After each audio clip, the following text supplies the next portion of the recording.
Hello student, कैसे आप लोग? उम्मीद करता आप लोग ठीक हो गए। आपका मेरे यूट्यूब चैनल संजीव ज्ञान गुरुकुल पर स्वागत है। आज मैं आपको क्लास 10 के गणित में विद्युत संबंधित क्षेत्रफल का प्रश्न नंबर 12.3 का प्रश्न 13 सॉल्व करके समझाऊंगा। इस क्वेश्चन को मैं आपको बहुत ही आसान वे में स्टेप बाय स्टेप समझाऊंगा ताकि आप सभी स्टूडेंट को इस प्रश्न का अच्छी प्रकार समझ में आ जाए। ठीक है, और यदि आप वीडियो आपको पसंद आए तो प्लीज वीडियो को लाइक शेयर कर दीजिएगा, और यदि आप वीडियो पर नए तो सब्सक्राइब बटन प्रेस कर बेल आइकन प्रेस कर ऑल पर क्लिक कर दीजिएगा ताकि हमारी हर पहली वीडियो का नोटिफिकेशन आपको सबसे पहले मिले। ठीक है, आप प्रश्न 13 सॉल्व करने से पहले मैं आपको एक बात कह दूं कि इस वीडियो को पूरा अंत देखिए, बीच में कभी मत कीजिएगा, नहीं तो आपको वीडियो में प्रश्न का अच्छी तरह समझ में नहीं आएगा। ठीक है, तो प्रश्न 13 का कह रहा है, देखिए आकृति 12.31 में एक चतुर्थांश ओपी बी क्यू के अंतर्गत एक वर्ग ओ ए बी सी बना हुआ है। यदि ओ ए बराबर 20 सेंटीमीटर है तो छंकित भाग का क्षेत्रफल ज्ञात कीजिए। ठीक है, पाई बराबर 3.14 लीजिए बोला गया आपको। ठीक है, तो देखिए आपको, देखिए आकृति आपका बना दिया मैंने 12.31। ठीक है, तो देखिए एक आकृति में बोला गया है आपको, क्या है, एक चतुर्थांश ओपी बी क्यू। ठीक है, देखिए एक चतुर्थांश ओपी बी क्यू। ठीक है, इस पे एक वर्ग बना हुआ ओ ए बी सी। ठीक है,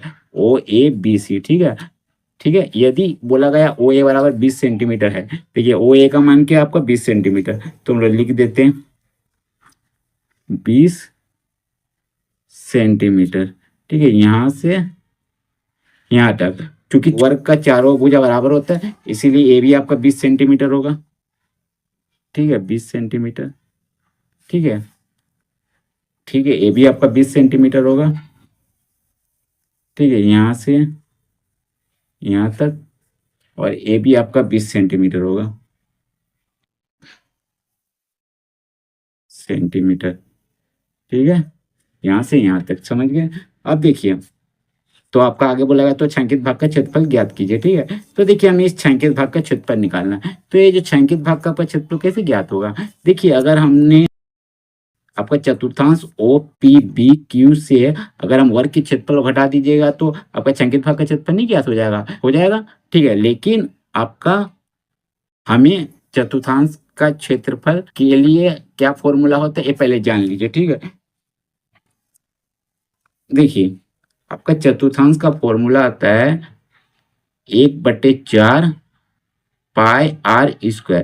ठीक है, पाई का मान तो हमें मालूम होता है 22/7, लेकिन आर आपको मालूम नहीं है। ठीक है, आर मालूम नहीं है, तो आप आर कैसे निकलेगा इससे पहचानिए। ठीक है, देखिए आपका ओ पी, ठीक है, ओ बी और ओ क्यू, तो ओ बी को हम लोग पहले मिला लेते हैं।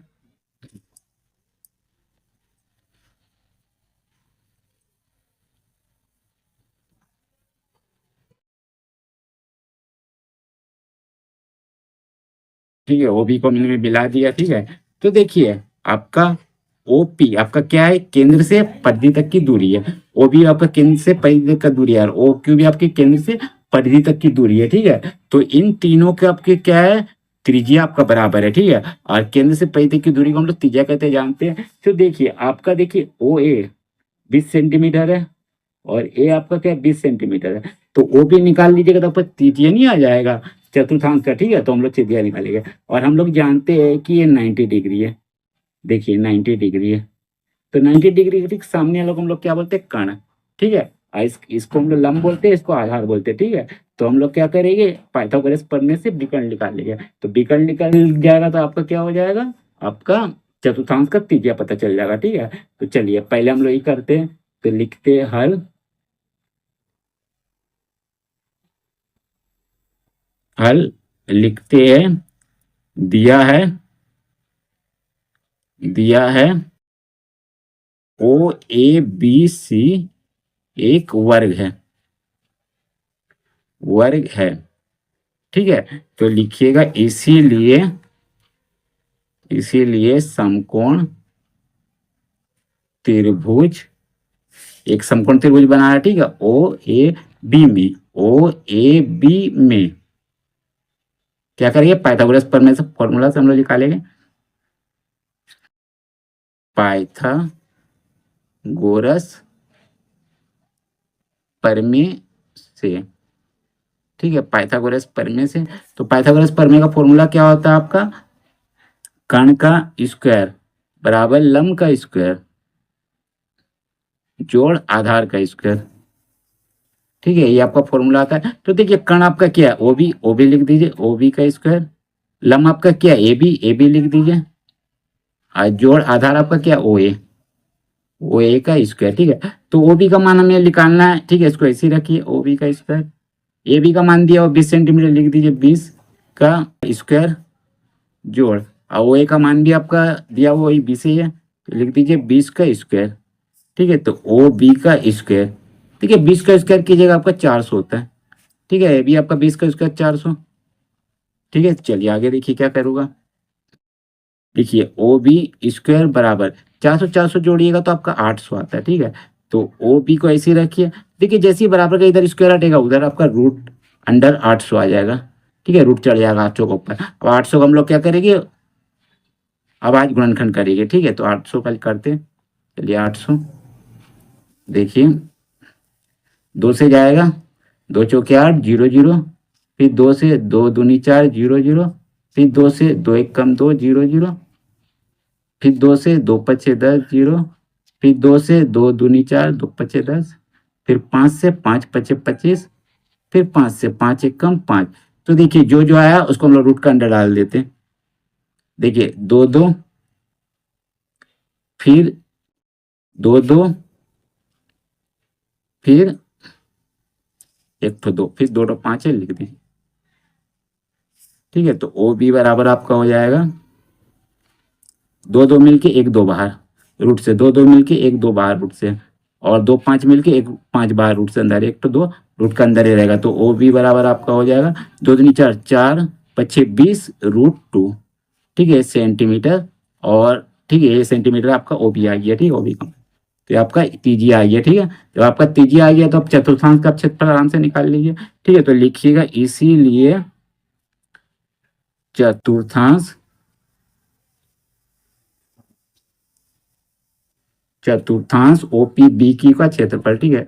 ये ओपी बी क्यू का क्षेत्रफल, ओपी बी क्यू का क्षेत्रफल, ठीक है। तो क्या होता है फॉर्मूला, 1/4 गुना पाई आर का स्क्वायर, ठीक है। तो लिख दीजिए 1/4, पाई का मान 22/7 होता है, लिख दीजिए, ठीक है। लेकिन पाई का मान ही आपको लेना बोला 3.14 आपका बुक में, ठीक है। देखिए 3.14 लेने बोला, हम लोग वही लेंगे, ठीक है, 3.14, ठीक है। लिखिएगा 3.14, फिर गुना आर आपका है 20 रूट 2, 2 बार लिखिएगा, स्क्वायर है 20 रूट 2, ठीक है। चलिए एक काट दीजिए। अब देखिए पॉइंट हटाइए, एक लिखिए, पॉइंट के बाद 2 अंक है इसलिए 2 शून्य, ठीक है। अब देखिए 20 एक कम 20, 20 पच्चीस 100, ठीक है। फिर 5 एक कम 5, 5 चौके 20, और ये 4 से इस 4 को काट दीजिए, ठीक है। तो आपका बचा कितना, आपका बचा 314 गुना रूट 2 गुना रूट 2, ये आपका बचा, ठीक है। चलिए अब देखिए 314 को ऐसे लिखिए गुना, देखिए रूट टू को गुना करने से कितना आता है, देखिए रूट 2 मतलब दोनों रूट 2 में दोनों को एक साथ डाल दिए रूट में, तो 2 2 और 2 मिलके एक रूट से बाहर में आपका 2 आएगा। चलिए गुना कर दिए, 2 चौके 8, 2 एक कम 2, 2 तिया 6 सेंटीमीटर क्षेत्रफल निकाले, इसको डाल दिए, ठीक है। चलिए अब देखिए अब मेरा को पता चल गया क्या, चतुर्थांश ओ पी बी का क्षेत्रफल ही पता चल गया। अब हमें क्या करना है, वर्ग का क्षेत्रफल निकालना है, ठीक है। तो वर्ग का क्षेत्रफल निकालने के लिए आपको भुजा का मान दिया 20 सेंटीमीटर, तो निकाल दीजिए, क्योंकि चतुर्थांश के क्षेत्रफल से वर्ग का क्षेत्रफल घटाइएगा तभी आपका संकेत भाग का क्षेत्रफल आएगा, ठीक है। तो चलिए निकालते हैं, तो लिखते हैं इसीलिए वर्ग ओ ए बी सी का क्षेत्रफल क्या होता है, फॉर्मूला भुजा का स्क्वायर, ठीक है। भुजा कितना है 20, ठीक है, स्क्वायर लगाइए, 20 का स्क्वायर कीजिएगा 400 सेंटीमीटर, क्षेत्रफल निकालिए, स्क्वायर लगा दीजिए, ठीक है। अब इसीलिए छांकित भाग का क्षेत्रफल बराबर आपका हो जाएगा छांकित भाग का क्षेत्रफल बराबर आपका हो जाएगा चतुर्थांश ओ पी बी क्यू का क्षेत्रफल घटाव वर्ग ओ ए बी सी का क्षेत्रफल, ठीक है। चलिए इसका मान निकला था आपका, देखिए 628 लिख दीजिए, 628 घटाव, और इसका निकला वर्ग का क्षेत्रफल 400, ठीक है। चलिए अब क्या करूँगा, घटाते हैं, ठीक है, मैं ये घटा देता हूँ। ठीक है, देखिए 600 घटाओ 628 घटाओ 628 घटाओ 400, तो 8 2 का 2 और 6 में 4 गया 2, तो 228 सेंटीमीटर पर सवाल सेंटीमीटर दीजिए, क्षेत्रफल लगा रहे इसका लगा दिए। ठीक है, ये आपका आंसर आ गया छायांकित भाग का। ठीक है, तो उम्मीद करता हूँ आपको मेरा वीडियो पसंद आया होगा। यदि आपको मेरे वीडियो पसंद आया तो प्लीज़ मेरे वीडियो को लाइक से सब्सक्राइब कर दीजिएगा। यदि आपको वीडियो समझने में कोई कष्ट हो तो आप मुझे कमेंट कर सकते हैं। यदि आपने इससे पिछले अध्याय का वीडियो नहीं देखा है तो आपने डिस्क्रिप्शन के प्लेलिस्ट पर जाकर देख सकते हैं। ठीक है, तो फिर मिलते हैं अगले वीडियो के साथ। धन्यवाद।